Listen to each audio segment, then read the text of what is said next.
हिरण्यक नाम के चूहे के द्वारा कबूतरों के जाल को काट देने के पश्चात में कबूतर वहाँ से चले गए, लेकिन जो कौवा ये सारे देख रहा था, लघुपतनक नाम का कौवा, ये सारा जिसने देखा वृतांत, वह उस चूहे से मित्रता करने का प्रस्ताव रखा उसने, और चूहे ने उसको बूढ़े गिद्ध और बिल्ली की कहानी सुनानी प्रारंभ कर दी कि अज्ञात कुलशील वाले व्यक्ति से कोई मित्रता नहीं करनी चाहिए, नहीं तो गिद्ध और बिल्ली की जैसी स्थिति हो जाएगी। तो अब वह गिद्ध और बिल्ली की स्थिति क्या है यह देखते हैं। अस्ति भागीरथी तीरे गृद्धकूट नाम्नी पर्वते महान पर्कटी वृक्ष तस्य कोटरे देवदुर्विपाकात् गलित नखनयनो जरदगव नामा गृद्धः प्रतिवसति। कि भागीरथी नदी के किनारे पर गृद्धकूट नाम का पर्वत है, जहाँ पर बहुत विशाल वट का वृक्ष है। तस्य कोटरे, उसके कोटर में दुर्विपाकात यानी कि देव दुर्विपाकात यानी कि दुर्भाग्यवश गलित नख नयनों, गले हुए नाखूनों और आँखों वाला जरदगव नाम का एक गिद्ध रहता था। अथ कृपया तज्जीवनाय तद्वृक्षवासिनः पक्षिणः स्व आहारात् किंचित किंचित उद्धृत्य तस्मै ददाति।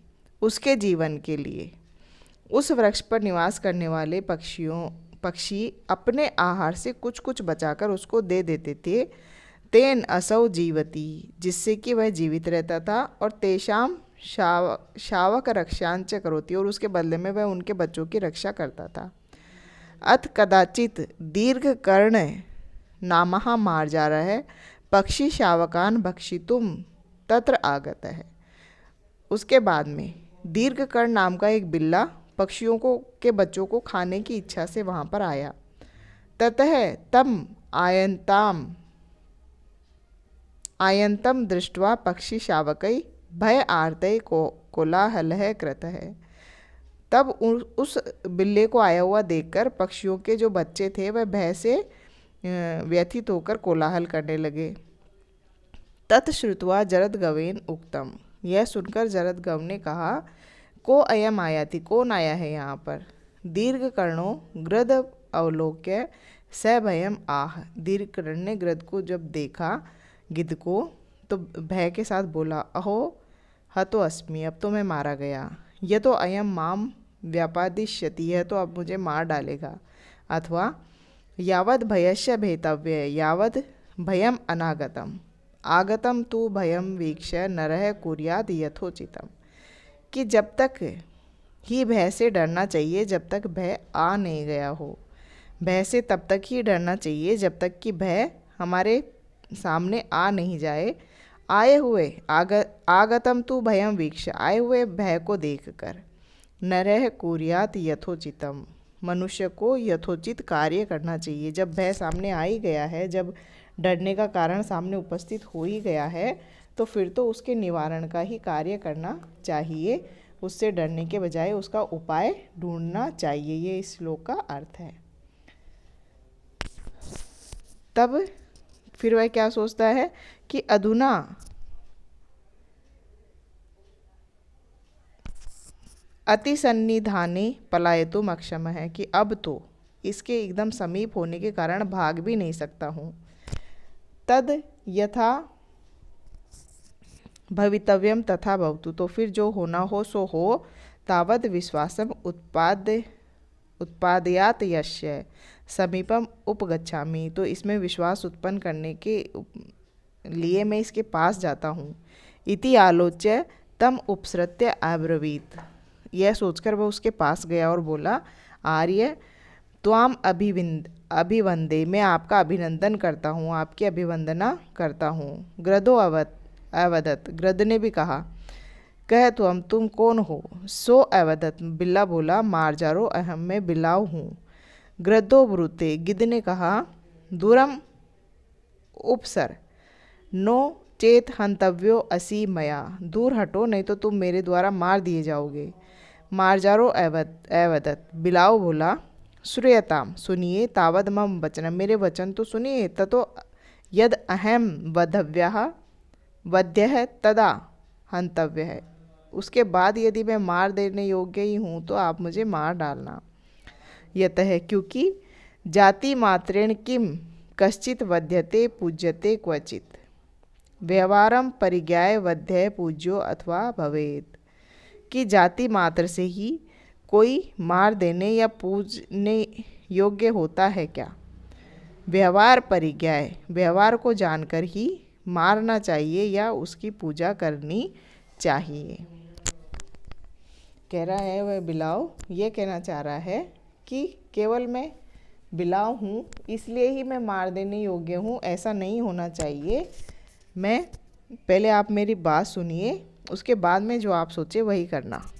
गृद ब्रुतो, गृद ने कहा गिद्ध ने, ब्रूहि किम अर्थम आगतो असि, कहो क्यों आए हो यहाँ पर। सो अवदत्, उसने कहा, अहम अत्र गंगा तीरे नित्य स्नायी निरामिषाशी ब्रह्मचारी चंद्रायण व्रतम आचरम तिष्ठामि, कि मैं इस गंगा नदी के किनारे पर नित्य स्नान करने वाला, मांस भक्षण को छोड़ देने वाला ब्रह्मचारी, चांद्रायण व्रत का आचरण करने वाला रहता हूँ। युष्मान धर्म ज्ञान रताः प्रेम विश्वास भूमयः इति पक्षिणः सर्वे सर्वदा मम आग्रे प्रस्तुतवन्ति। आपके बारे में सभी पक्षियों ने मुझे ये कहा कि आप धर्म और ज्ञान में लगे रहने वाले और प्रेम और विश्वास की भूमि हैं, ऐसा सारे पक्षियों ने मुझे आपके बारे में बताया। ततो भवद्भ्यो विद्यावयो वृद्धिभ्यो धर्मम श्रोतुम इह आगत है, तो आपके विद्या और वय में बड़े होने के कारण आपसे मैं धर्म सुनने के लिए यहाँ आ गया। भवन्तः चेत आदृशा धर्मज्ञाः, और आप तो इस प्रकार के धर्मज्ञ निकले, यत मम अतिथिम हंतुम उद्यता, मुझ अतिथि को ही मारने के लिए उद्यत हो गए। ग्रस्त धर्मश्च एष है, ग्रस्त व्यक्ति का धर्म तो यह होता है कि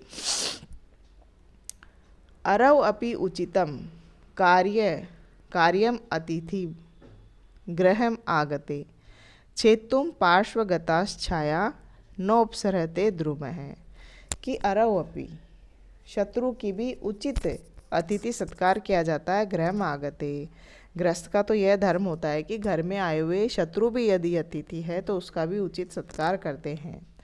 छेत्तुम पार्श्व आगता, पास में आए हुए और काटने वाले,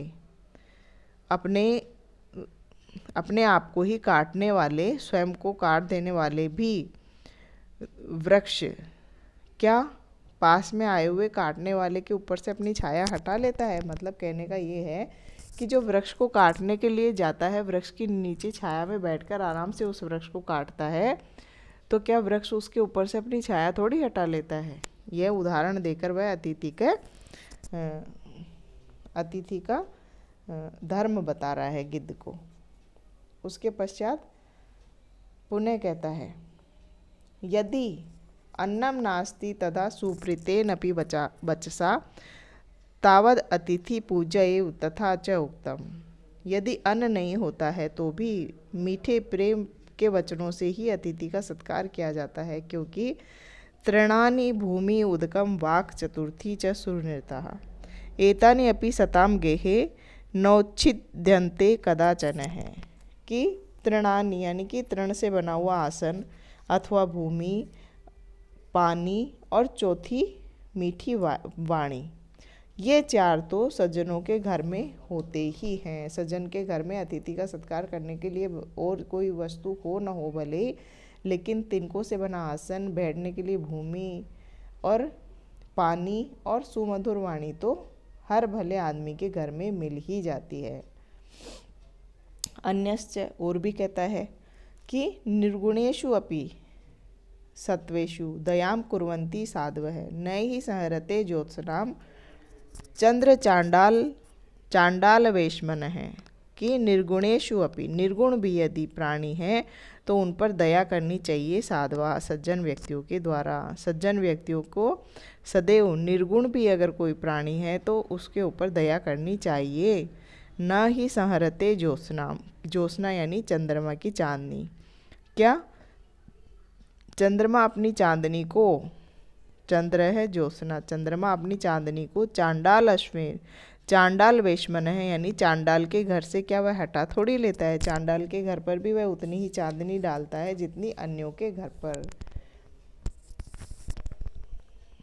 अन्यश्च, और भी कहते हैं, अतिथि ही यस्य भग्नाशो गृहात् प्रतिनिवृत्तते स तस्मै दुष्कृतं दत्वा पुण्यमादाय गच्छति।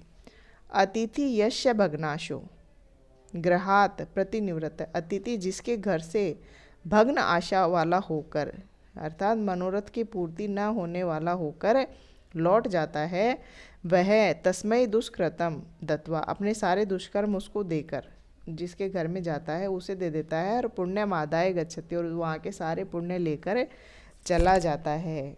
बिल्ला जो है वह हर प्रकार से गिद्ध को अपने बातों के जाल में फंसाने की कोशिश कर रहा है। फिर कहता है अन्यश्च, और भी कहता है, उत्तमस्य अपि वर्णस्य नीचो अपि गृहम आगत है पूजनीयो यथा योग्यम सर्वदेवमयो अतिथि ही। कि उत्तम व्यक्ति के, उत्तम वर्ण वाले व्यक्ति के घर पर कोई नीच वर्ण वाला अतिथि भी आ जाता है तो वह भी यथा योग्य पूजनीय होता है, क्योंकि सर्वदेवमयो अतिथि, क्योंकि अतिथि को ही सभी देवों का देव माना गया है हमारी भारतीय संस्कृति में। भारतीय संस्कृति में अतिथि सत्कार का बहुत बड़ा महत्व है। वही यहाँ पर वह अन्य कई तरह की बातों से वह उसको गिद्ध को कह रहा है। फिर कहता है गिद्ध बोल रहा है, गृद्धो अवतत, गिद्ध बोल रहा है, मार्जारो ही मांस रुचि, बिलाव जो होते हैं वह मांस खाने में रुचि रखते हैं, और पक्षी शावकाश्च अत्र निवसन्ति, और यहाँ पर पक्षियों के बच्चे रहते हैं। तेन अहमेव ब्रवीमि, इसीलिए मैंने वह सब कुछ कहा।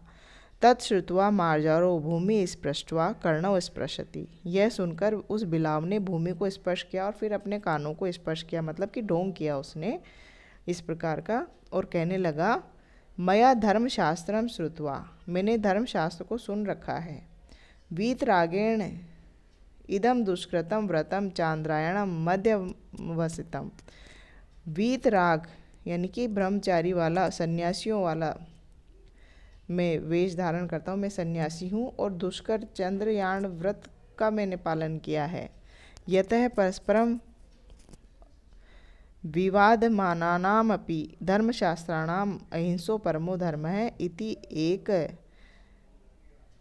इति एकत्रकम अत्यम यत है। कह रहे हैं कि परस्पर विवाद रखने वाले धर्मशास्त्र भी एक बात पर एक मत होते हैं। किस बात पर? अहिंसा परमो धर्म है, कि अहिंसा ही परम धर्म है, इस बात पर एक मत रहते हैं। यत है क्योंकि सर्वहिंसा वृत्ता ये नराः सर्वसाहाश्च ये सर्वस्य आश्रयं भूताश्च ते नराः स्वर्गगामिनः हैं। कि सर्वहिंसा वृत्ता ये नरा, जो मनुष्य सभी प्रकार की हिंसा से दूर रहता है, जो व्यक्ति सभी प्रकार की हिंसा का परित्याग करने वाला है और सभी प्रकार की सहन शक्ति, सर्वसाहाश्च सभी प्रकार की कठिनाइयों को सहन करने वाला है, और सर्वस्य आश्रय भूताश्च और सभी प्रकार के प्राणियों का आश्रय भूत है, वे मनुष्य अवश्य ही स्वर्गगामी होते हैं, उनको अवश्य ही स्वर्ग में जगह मिलती है। पुनः कहता है, एकः एव सुहृद धर्मो निधने अपि अनुयाति च शरीरेण समम नाशम सर्वमन्यतु गच्छति। कह रहा है कि एक धर्म ही मित्र है, केवल मात्र धर्म ही मित्र है, जो कि निधने अपि अनुयाति, व्यक्ति के मर जाने पर भी, प्राणी के मर जाने पर भी उसके साथ जाता है। शरीरेण समम नाशम सर्वमन्यतु गच्छति।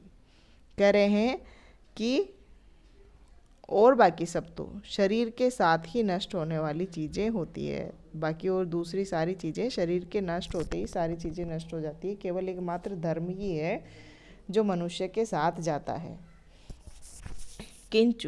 किंतु और भी यो अति यस्य यदा मांसम उभयो पश्चात अंतरम एकस्य क्षणिका प्रीति अन्य प्राणै विमुच्यते। कि जो मांस खाता है, यो अति यस्य यदा मांस, जो जिसका मांस खाता है, उन दोनों में पश्चात देखो अंतर।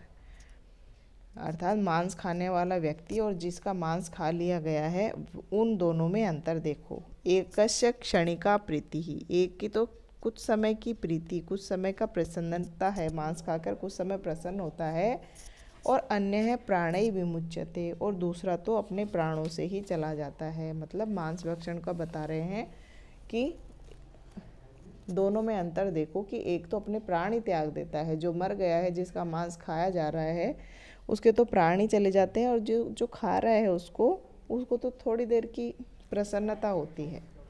अपीच और भी मर्तव्यमिति यद दुखम पुरुषस्य उपजायते शक्यः तेन अनुमानेन परो अपि परिरक्षितुम।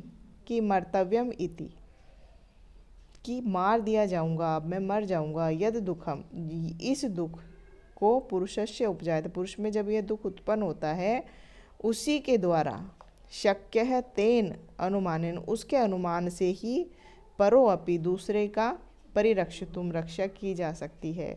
पुरुष को इस जब खुद के शरीर पर विपत्ति आती है और वह सोचता है कि अब तो मैं मर जाऊंगा, तब उसे किस प्रकार का अनुभव होता है, उस अनुमान से ही वह दूसरे प्राणी की रक्षा कर सकता है। वह यह सोच सकता है कि जिस प्रकार मुझे भय हो अपने प्राणों का, वैसे ही सामने वाले जिसको मैं खा रहा हूँ उसको भी अपने प्राणों का भय उतना ही होता है, और यह सोचकर वह उसकी रक्षा कर सकता है।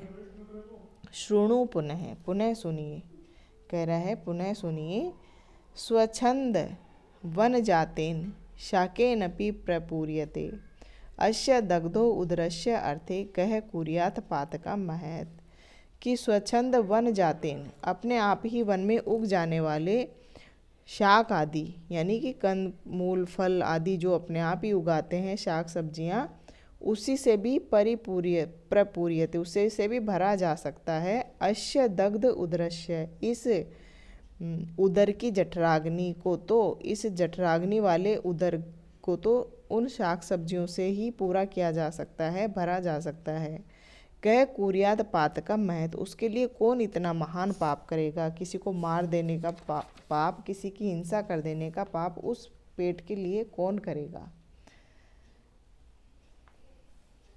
फिर कह रहा है एवं विश्वस्य, कह रहे हैं, कवि कह रहे हैं कि इस प्रकार विश्वास दिलाकर स मार्जा रहे तरु कोटरे स्थित है, वह बिलाव उस वृक्ष के कोटर में जहाँ गिद्ध रहता था वहाँ रहने लगा। ततो दिनेषु गच्छत्सु असौ पक्षी शावका नाम आक्रम्य स्वकोटरम आनीय प्रति अहम खादती। उसके बाद कुछ दिनों के बीत जाने पर वह पक्षियों के बच्चों को पर आक्रमण करके और अपने कोटर में लाकर उन्हें और प्रतिदिन खाने लगा। अथ येषाम अपत्यानि खादितानि, और उसके बाद जिनके बच्चों को खा लिया गया था वे पक्षी शोक आर्तई विलपद्भिः ततः ततो जिज्ञासा समारब्धः। उसके बाद जिन पक्षियों के बच्चे खा लिए गए थे वे शोक से विवल होकर, शोक से पीड़ित होकर इधर उधर जिज्ञासावश ढूंढने लगे। तत्परिज्ञाय मार्जा रहे कोटरान निसृत्य है बही। उसके बाद में यह जानने के बाद मार्जार बिल्लाव जो है वह उस कोटर से निकलकर भाग गया। पश्चात पक्षी भी ततो ततः निरुपद्भि तत्र तरु कोटरे शावकः अस्थिनिः प्राप्तानि। उसके बाद पक्षियों के द्वारा इधर उधर ढूंढते हुए उस वृक्ष के कोटर में जहाँ गिद्ध रहता था, जहाँ बिलाव भी रहने लगा था, उस क्वार्टर में उन्होंने अपने बच्चों की, शावकों की बच्चों की हड्डियाँ प्राप्त कर ली। अनंतरम ते ऊँचू, और उसके बाद उन्होंने कहा कि अनेन अनेन एव जरद गवेन आत्मकम शावकाः खादिताः, कि इस जरद गव के द्वारा ही हमारे बच्चे खा लिए गए हैं। इति सर्वे पक्षी भी, इस ऐसा कहकर सोचकर सभी पक्षियों के द्वारा निश्चित कर वह गृध व्यापादित है, मार दिया गया। अतो अहम ब्रवीमि, इसीलिए मैं कहता हूँ कि अज्ञात कुल शीले इत्यादि, कि अज्ञात कुल शील, जो कि चूहे ने कहा था कौवे से कि अज्ञात कुल और शील वाले व्यक्ति से मित्रता नहीं की जा सकती है, उनको अपने निकट नहीं आने दिया जा सकता है, इसी कहानी के आधार पर मैंने आपसे कहा था। तो इस प्रकार हमने देखा कि चूहे ने भी कौवे को कहानी सुनाई। अब आगे उनकी मित्रता होती है कि नहीं होती है, ये हम आगे के पाठ में देखेंगे।